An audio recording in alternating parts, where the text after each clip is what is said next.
বাংলাদেশের প্রাক্তন প্রধানমন্ত্রী শেখ হাসিনার ভারতে থাকার মেয়াদ বৃদ্ধি করা হয়েছে ভারতের আইনি প্রক্রিয়ার মাধ্যমে। কূটনৈতিক সূত্রে আজ এ খবর জানা গিয়েছে। আজই আবার বাংলাদেশের অভিবাসন এবং পাসপোর্ট দফতর হাসিনার পাসপোর্ট বাতিল করেছে।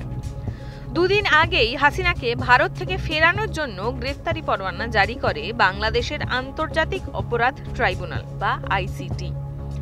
12ই ফেব্রুয়ারির মধ্যে হাসিনা ও সহ অভিযুক্তদের ট্রাইব্যুনালের সামনে হাজির হতেও বলা হয়। সে দেশের জাতীয় স্বাধীন তদন্ত কমিশনের সভাপতি মেজর জেনারেল ফজলুর রহমান বলে রাখেন, ভারত যদি শেখ হাসিনাকে না পাঠায় তাহলে অনুমতি সাপেক্ষে ভারতে গিয়েও তাকে জিজ্ঞাসাবাদ করতে রাজি কমিশন। গোটা বিষয়টিকে নয়াদিল্লির উপরে চাপ বাড়ানোর কৌশল হিসেবেই দেখছে ভারত। শীর্ষ কূটনৈতিক সূত্রের খবর, এই পরিপ্রেক্ষিতেই অতি সম্প্রতি শেখ হাসিনার ভারতে থাকার রেসিডেন্ট পারমিটের মেয়াদ বাড়িয়েছে মোদী সরকার। এর মধ্যে আজই হাসিনা সহ মোট 97 জনের পাসপোর্ট বাতিল করা হলো বাংলাদেশে। জুলাই আন্দোলনে দমনপীড়ন চালানোর অভিযোগ রয়েছে এদের সকলের বিরুদ্ধেই। বাংলাদেশের অন্তর্বর্তী সরকারের মুখ্য উপদেষ্টা মোহাম্মদ ইউনূসের প্রেস উপসচিব আবুল কালাম আজাদ মজুমদার সাংবাদিক সম্মেলন করে এ খবর জানান। তবে হাসিনা ছাড়া পাসপোর্ট বাতিল হওয়া আর কারো নাম জানানো হয়নি। হাসিনাকে কেন্দ্র করে ভারত বাংলাদেশ স্নায়ুর লড়াই অতএব আরও এক ধাপ চড়ল। তবে দিল্লির কূটনৈতিক সূত্রে দাবি করা হয়েছে, শেখ হাসিনাকে ফেরত পাঠানোর বিষয়টি কূটনৈতিক নয়, আইনি।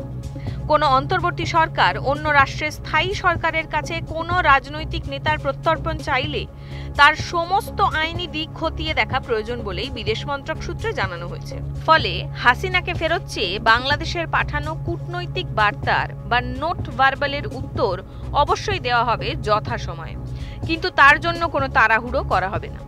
বিদেশ মন্ত্রক সূত্রের খবর, বাংলাদেশের বার্তার সমস্ত দিক খতিয়ে দেখে জবাব দিতে কয়েক মাসও লেগে যেতে পারে, আর সে কারণেই হাসিনার ভারতে থাকার মেয়াদ বাড়িয়ে দেওয়া হয়েছে।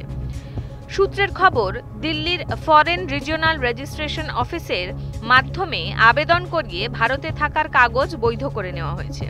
ইঙ্গিত স্পষ্ট, এখনই হাসিনাকে বাংলাদেশে ফেরত পাঠানোর কোনো প্রশ্নই উঠছে না ভারতের তরফে।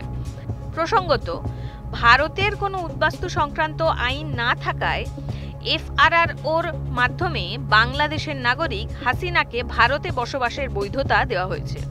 তবে কতদিনের জন্য এই ছাড়পত্র দেওয়া হয়েছে তা এখনো স্পষ্ট নয়।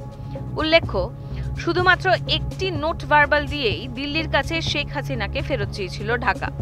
সাউথ ব্লকের একটি সূত্রের খবর, এই দাবিকে পোক্ত করতে সব আনুষ্ঠানিকতা সম্পন্ন করেনি বাংলাদেশের অন্তর্বর্তী সরকার। এই ধরনের প্রত্যর্পণের দাবির পরিপ্রেক্ষিতে অনেক গুরুত্বপূর্ণ আইনি দিক থাকে। দিল্লির দাবি, সেই খুঁটিনাটির দিকে নজর দেওয়া হয়নি। এরকম আরও নানান দেশ বিদেশের খবর জানতে চোখ রাখুন নিউজ 18 বাংলার ডিজিটালে।